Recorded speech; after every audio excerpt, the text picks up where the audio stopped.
창세전부터 계셔서 세상을 창조하신 여호와 하나님, 모래알처럼 많은 사람들 중 우리가 무슨 은혜를 받을 자격이 있기에 하나님은 우리를 찾아와 주셔서 너는 내 것이라 불러주셔서 감사합니다. 아버지, 주의 은혜로 하루의 눈을 떴습니다. 그리스도의 주신 그 생명으로 하루를 삽니다. 주님 안에 살아가는 기쁨을 맛보며 살아가는 자 되게 하시옵소서. 오늘도 사랑하는 자들과 함께 살며 아버지께서 허락해 주신 생명을 누릴 수 있도록 허락하여 주시니 진심으로 감사드립니다. 우리처럼 큰 은혜를 받은 자가 어디 있을까 늘 감탄하며 살아갈 수 있도록 아버지께서 허락하여 주시고 받을 자격이 없는 우리들에게 너무 많은 걸 주셨사오니 오늘도 기뻐하며 감사하며 살아가는 귀한 인생들을 되어줄 수 있도록 도와주옵소서. 하루하루를 살아갈 때마다 희미했던 하나님에 대하여 더 명확하게 볼 수 있기를 간절히 바랍니다. 우리 위하여 십자가 길을 걸어가 주신 예수 그리스도의 사랑을 더 명확하게 느낄 수 있기를 원합니다. 성령 하나님 도와주시옵소서. 우리의 생각과 마음을 감찰하여 주시옵시고 아직도 이 세상 살아가는 것에 대해서 두려워하거나 걱정하거나 세상이 짐이라고 생각하는 우리들의 모든 삶을 내려놓게 도와주시옵소서. 하나님, 이 주께서 같이 오신 하나님의 나라를 경험하는 자들에게 도와주셔서 우리가 어떤 상황에 있든지 어떤 형편에 있든지 하나님의 은혜를 누리는 우리 모두가 되어줄 수 있도록 도와주옵소서. 영적인 조울증에 걸리지 않게 하여 주시고 항상 그리스도께서 주시는 평안 가운데 누릴 수 있는 귀한 삶이 우리 가운데 있게 하여 주옵소서. 오늘도 주께서 주시는 욥의 말씀을 통하여 하루를 시작하고자 원하오니 주께 나온 주의 권속들을 기억하여 주시고 하루를 말씀을 붙잡고 기도하는 많은 사람들의 삶을 통하여 영광 받아 주옵소서. 예수님의 이름으로 기도합니다. 아멘. 욥기 11장입니다.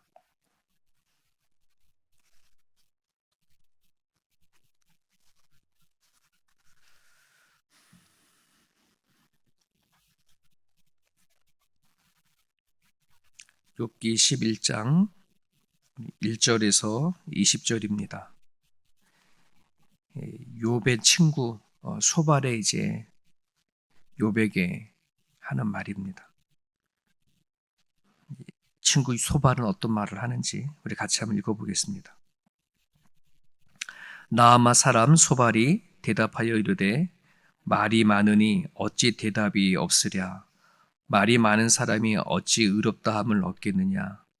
너 자랑하는 말이 어떻게 사람으로 잠잠하게 하겠으며 너가 비웃으면 어찌 너를 부끄럽게 할 사람이 없겠느냐.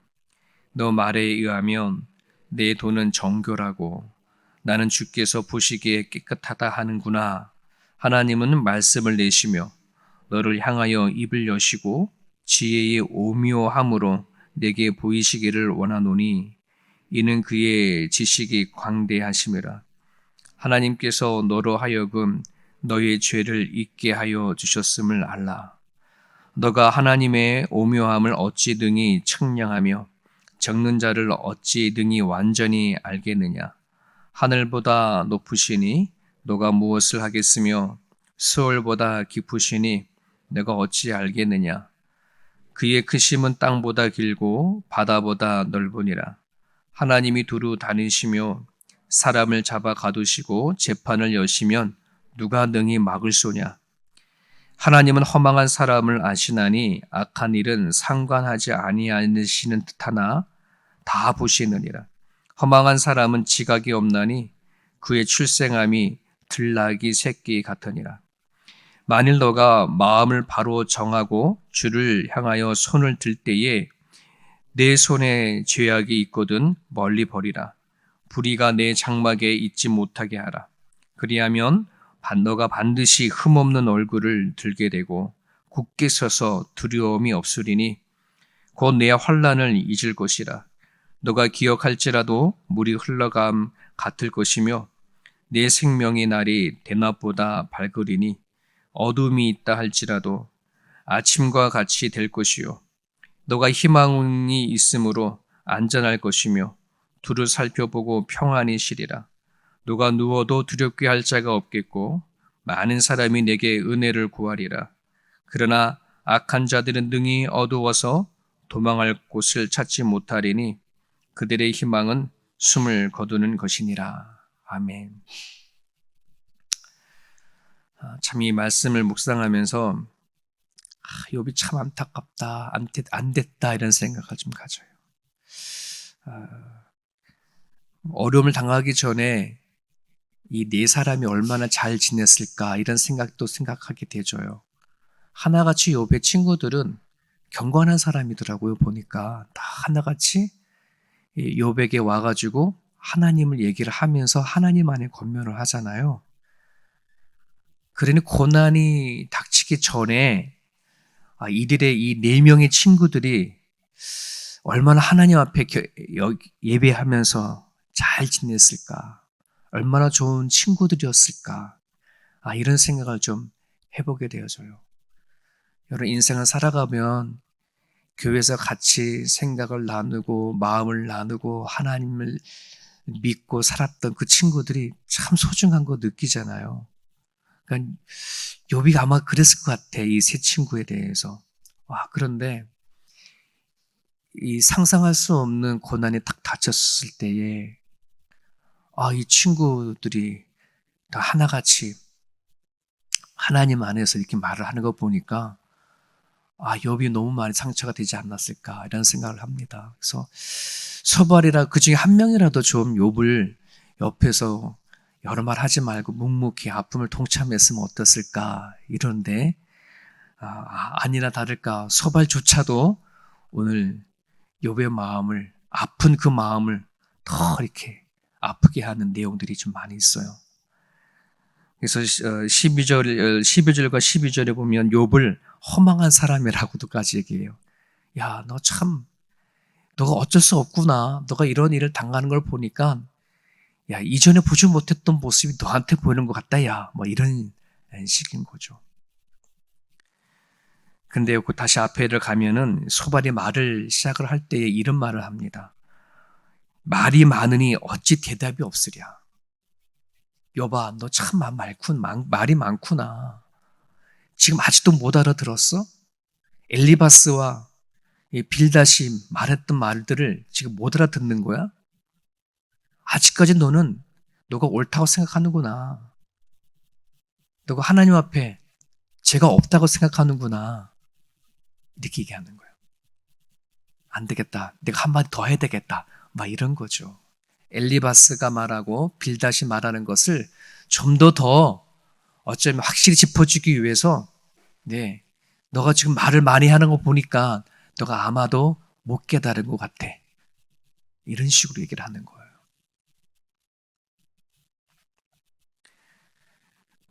사절을 볼까요? 너 말에 의하면 내 돈은 정결하고 나는 주께서 보시기에 깨끗하다 하는구나. 너가 지금 그렇게 생각하니까 하나님께 원망하는 거 아니야? 너가 원망하지 않는다면 어떻게 이런 말을 할 수가 있겠어?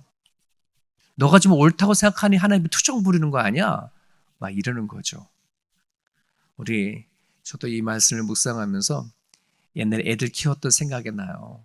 애들이 뭐 잘못한 거 막 그러면은 약간 참 말대꾸를 하거든요. 그죠? 말을 따박따박하고 할 말 말하면 야, 너 정말 아직도 너 죄를 모르겠어? 네가 무슨 짓을 했는지 모르겠어? 막 이렇게 얘기를 하잖아요. 다그치듯이. 너 죄는 너가 좀 알아라. 뭐 이런 식인 거죠. 지금 소발이 지금 그런 식인 거예요. 자, 그러면서요, 6절에 보면 참 기가 막힌 말을 해요. 6절에 지혜의 오묘함으로 내게 보이시기를 원하노니 이는 그의 지식이 광대하심이라. 하나님께서 너로 하여금 너의 죄를 잊게 하여 주셨음을 알라. 이게 무슨 뜻일까? 이게 좀 쉬운 말인데 너무 좀 꼬아서 얘기를 했거든요. 이게 쉽게 말하면 너의 지금 죄를 비하면 지금 당하고 있는 거는 싼 줄 알아, 덜한 줄 알아 이런 거예요.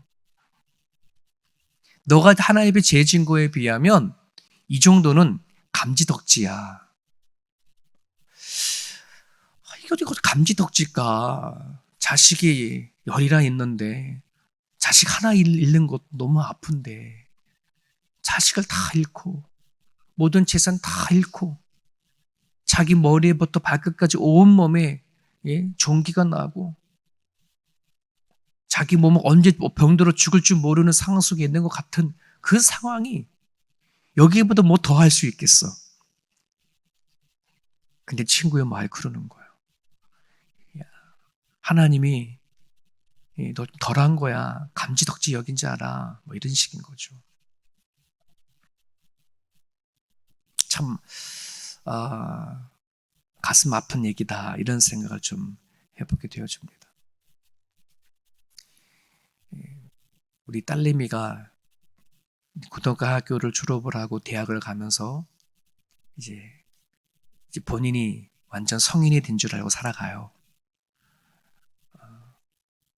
그런데 참 신기한 거는 얘가 고등학교를 졸업하고 대학교 1학년 딱 들어가니까 저나 우리 아내가 큰딸을 보는 시선이 하루아침에 많이 달라졌어요.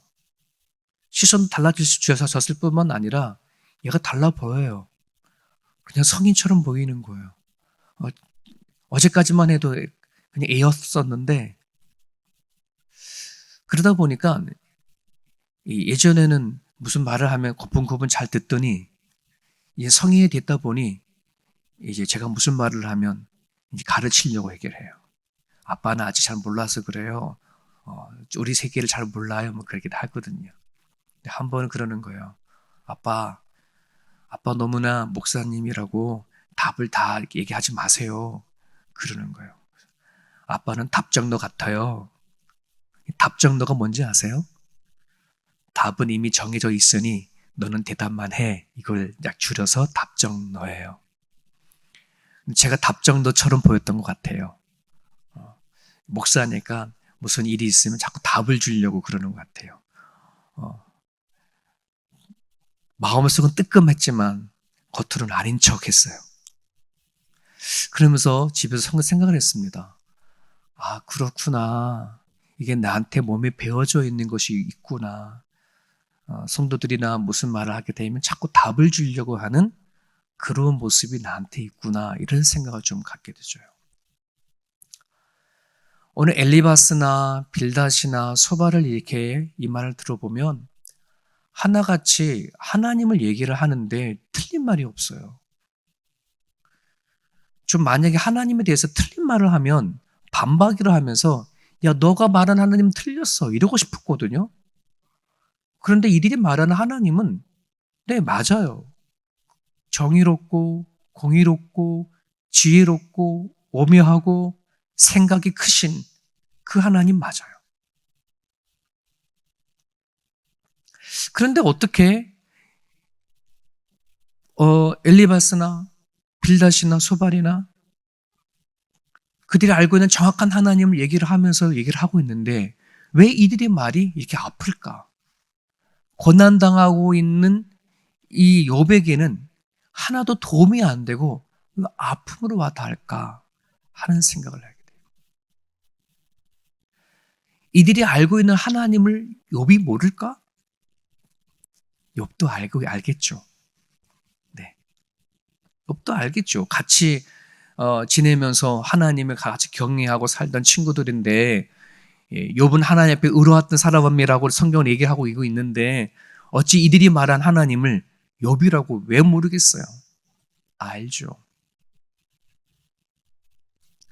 그럼 뭐가 문제일까 싶은 거예요. 이들이 다 알고 있는 하나님을 고통 가운데 그 하나님을 드러내고 얘기를 하는데 왜 아플까?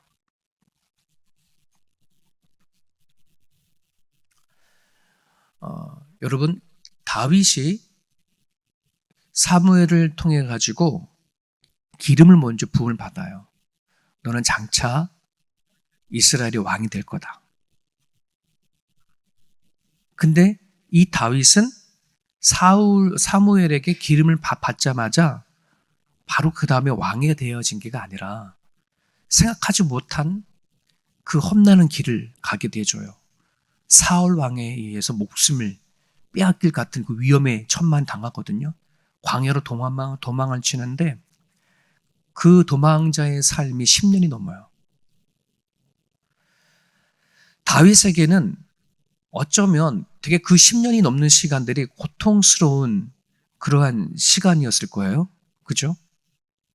하지만 우리가 알다시피 하나님은 다윗의 그 광야 생활과 고통 생활을 통해서 그를 훈련시키시고 이끌어 가신 것을 우리는 보게 되어져요. 그래서 우리는 이런 식으로 하나님은 우리를 기름을 부으시고 또 세웠지만 하나님 당신이 쓰시기 위하여서 또 훈련시키시고 이끌어 가신다라고 하는 그 하나님을 얘기를 하면 우리는 참 은혜가 되어지고 우리 또한 광야 같은 이 세상에서 하나님이 우리를 이끌어 가시겠구나. 또 단련시키는구나. 훈련시키는구나. 그러면 우리가 이 땅에 당하고 있는 모든 고난과 아픔들을 다 이해가 어느 정도 될 거라고 생각이 되죠. 그래서 오늘 본문에 보게 되자면은 12절에 보면 허망한 사람은 지각이 없나니 그의 출생함이 들락의 새끼 같다.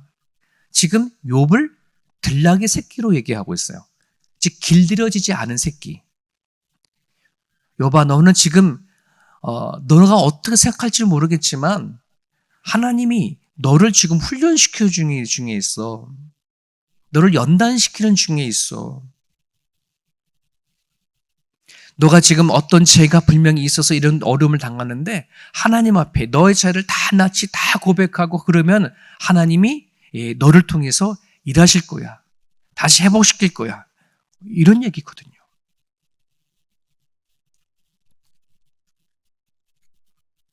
그런데 그 말이 욥에게는 너무나 아파요. 상처가 되고 또 뒤에 가면은 하나님이 이렇게 말한 친구들 향해서 야 생각을 어둡게 하는 자들아 조용히 해 입 다물어 이렇게 하나님 얘기하신단 말이죠. 뭐가 문제가 있는가를 한번 여기서 생각해 보는 거예요. 여러분 하나님은 정의로우신 분이 맞아요. 공의로우신 분이 맞아요. 우리를 연단시키고 훈련시키는 것이 맞아요. 자 그런데 이건 일반적으로 우리 모두가 다 알고 있는 하나님. 근데 그 하나님은 사랑의 하나님이고 은혜의 하나님이셔요. 우리를 이끌어 나가실 때에 하나님은 우리가 가지고 있는 그 사람의 성향과 성격과 하나님 1대1로 하나님께서는 다스려 간다는 사실을 우리는 종종 놓쳐버릴 때가 있어요. 왜 바른 하나님을 얘기를 하고 있는데 욥에게는 이것이 아픔이 되어질까? 하나님이 지금 욥을 다루는 지금 이 상황은 다른 어떤 것과 다른 거예요. 우리가 좀 실수하는 것이 뭐냐면은 우리는 나름대로 일반적으로 알고 있는 하나님에 대해서 우리는 그냥 막 말을 할 때가 있어요. 그 하나님은 틀린 말이 하나님이 아니라 맞는 하나님이에요. 하지만 정의와 하나님, 공의의 하나님, 사랑의 하나님, 은혜의 하나님은 그 사람을 1대1로 다루는 과정은 각자 달라요. 어느 때 누구에게는 정의 하나님이지만 어느 때 누구에게는 사랑의 하나님으로 은혜 하나님으로 다가오시는 하나님이에요. 우리는 그거를 캐치할 수 있어야 돼요. 내 판단, 내 생각, 내가 알고 있는 하나님 쏟아내어지는 것이 아니라 하나님께서 지금 욥을 통해서 1대1로 만나고 계시는 거구나. 하나님께서 욥을 통해서 하시고 계시는 일이 있구나. 이렇게 가야지 바른 겉면이 되고 바른 조언이 되어지는 거예요. 그거를 염두에 두지 아니하고 그저 일반적인 하나님을 얘기를 하다 보면은 어떤 실수가 되냐 그러면은 그 말을 하는 자기가 자기 의에 갇히게 되죠요. 한번 생각해 보세요. 엘리바스나 빌달이나 소반이나 지금 자기가 하나님 얘기를 쭉 인과응보의 하나님을 얘기하고 전통과 경험을 통해서 말하는 하나님을 얘기를 하는데 자기네는 아무 문제가 없어. 그럼 그 말은 뭐야? 나는 의로운 거야. 난 하나님 앞에 잘 살았기 때문에 너 같은 고통을 좀 안 당하는 거야. 라고 그렇게 말할 수 있는 거야. 너가 지금 왜 이런 고통을 당하는지 알아? 왜 이런 시험을 당하는지 알아? 너의 죄 때문이야. 근데 본인들은 멀쩡하잖아. 그 말 안에는 우리는 지금 잘 살거든. 너가 이렇게 하면 우리처럼, 나처럼 잘 살 수 있어. 문제가 없이 살 수 있어. 이게 뒤져버리는 거예요. 하나님을 이야기를 하면서 나도 모르는 나의 의에 갇힐 때가 되게 많아요. 특히 목회자인 저는 하나님을 이야기하면서도 내가 마치 하나님이냐, 내가 모든 걸 다 알고 있느냐 성도들 말한다 그러면 그 성도에 대한 입장과 생각을 알지 못하면 저의 의에 갇히게 되어버려요. 어제부터 우리 피택을 받으신 분들 10명 이렇게 교육이 시작이 되어졌는데, 교육하기 전에 여러분들이 지금까지 지내오면서 항정직으로서 많은 분들을 보았을 텐데 뭐가 항정직에서 문제가 있었던 것 같고 여러분이 보시기에 안 좋았습니까를 얘기 나눠보자고 쭉 얘기를 나눴어요. 공통적인 것이 있어요. 그 직분을 자꾸 권위의식으로 생각한다. 이게 많은 분들이 얘기하는 분이에요. 항정직의 문제는 이 권위를, 그 자리 가면 자꾸만 권위를, 힘을 얻는 것처럼 느껴서 얘기를 하는 것 같다. 제가 그랬어요. 그럼 여러분들은 그거 하지 마세요. 그랬어요. 아는 게 다 알아요. 근데 내가 그 자리에 올라가게 되어지면 나도 모르는 그 직분이 권위에 되어지는데, 이게요, 세상의 권위는요, 자기가 만들고 자기가 세워가는 거예요. 하지만 교회 세우는 권위는, 영적 권위는 남이 세워주는 거예요. 이게 큰 차이예요. 내가 세워가느냐, 내 능력으로 그 일을 하느냐, 내가 뭔가 되어서 그 자리에 있다 하면 세상의 권위예요. 그것 때문에 교회가 힘든 거예요. 하지만 영적 권위는 남이 세워줘야 그 힘이 생기는구나. 남이 나를 인정해줘야 내가 그저 이 일을 감당할 수 있구나. 이런 생각을 가져야 그제서야 이 문제를 이겨내 나갈 수 있어요. 여러분, 오늘 본문에 등장하는 하나님은 욥을 시험하거나 욥을 죄가 있어서 무슨 심판해서 그를 이렇게 하는 게 아니라 하나님 욥을 너무 사랑해요. 그 사랑에 너무나 자신감이 있어서 사탄과 내기한 거잖아요. 네, 달라요. 지금 욥의 이 상황은 너무 다른 상황이에요. 우리가 너무나 함부로 모든 걸 판단하지 않기를 간절히 바랍니다. 여러분, 이런 말이 있습니다. 사랑하는 남편과 사랑하는 아내, 사랑으로 결혼을 해서 살지만 나중에 이 사랑이 식어져 버리잖아요. 이 사랑이 이전과 다른 사랑으로 확 커질 때에 반드시 거기 안에는 불쌍함이 있어야 된다. 남편을 불쌍히 여길 줄 아는 눈, 아내를 불쌍히 여기는 눈이 있으면 이전에 있었던 사랑과 또 다른 깊이 있는 사랑으로 간다는 말이 있어요. 여러분, 우리들 주변 안에 여러 가지 어렵고 힘든 마음 아픈 수많은 사람들을 볼 거예요. 그리스도의 눈으로 바라볼 수 있기를 바랍니다. 하나님의 사랑의 눈으로 바라볼 수 있기를 바랍니다. 아무리 못된 사람이 있고 내 마음에 들지 않는다 할지라도 그리스도의 마음으로 보십시오. 하나님께서 그들을 개개인으로 만들어 가시고 만져 가시고 이끌어 가신다는 것을 여러분은 기대하시고 여러분 기도만 해 주십시오. 하나님, 저분들을 찾아가 주시고 만나 주셔서 하나님이 욥을 1대1로 다스려 가듯이 또한 저 사람 또한 정의롭고 사랑에 많으신 하나님께서 다스려 가 주십시오 라고 하는 그 기도가 우리 삶 가운데 있었으면 좋겠습니다. 오늘 기도는요, 사랑에 관한 것입니다. 여러분들이 더 깊이 사랑할 사람들이 있다면 사랑해 주시고요. 여러분 마음에 정말 어떤 누구 때문에 힘들고 마음 아픈 사람들이 있다면 그 사람을 향하여서 불쌍히 여기는 마음을 달라고 이 시간 같이 기도해 주셨으면 좋겠습니다.